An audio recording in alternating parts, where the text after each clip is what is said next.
পুলিশের গতিতে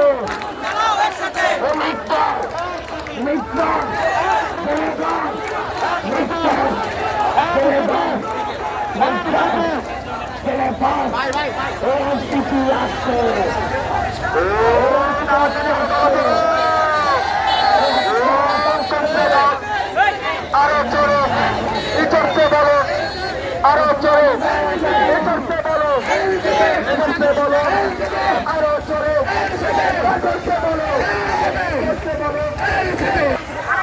তিনি 1 ঘন্টার জন্য বিষয় চেয়েছিলেন, ফ্রি চেয়েছিলেন, আর সেই 1 ঘন্টা যারা করেছিল তাতে আদিল শহীদ হয়েছে।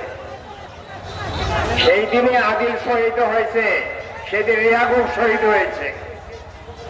সম্মানিত নারায়ণগঞ্জবাসী, নারায়ণগঞ্জের 36 ইতিহাস মানুষ ভুলে যায়নি সেদিন তারা কি করেছিল। আমরা আজকে আনন্দিত যে দেশের সব দল ঐক্যবদ্ধ হয়েছে দেশে একটা সুশাসন প্রতিষ্ঠার জন্য, এবং সরকার একটা নির্বাচন তারিখও ঘোষণা, কিন্তু নির্বাচনের জন্য সমতল ভূমি দরকার। সেই সমতল ভূমিটাও সরকারকে তৈরি করে দিতে হবে। নির্বাচনের আগে একটা পরিবেশ দরকার। সেই পরিবেশ তৈরি করার জন্য আমাদের সকল দল ঐক্যবদ্ধ হয়েছে। বাংলাদেশের মানুষের মনে আশার সৃষ্টি হয়েছে যে দেশের সকল ইসলামী দল ঐক্যবদ্ধ হয়েছে। এখন অবশ্যই দেশে ইসলামী সরকার প্রতিষ্ঠিত হবে। ইসলামী সরকার প্রতিষ্ঠিত হলে দেশ আর কোনোদিন কোনো চাঁদাবাজি থাকবে না।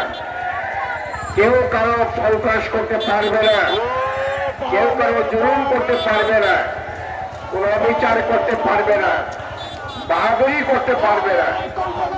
সেখানে সুশাসন প্রতিষ্ঠিত হবে।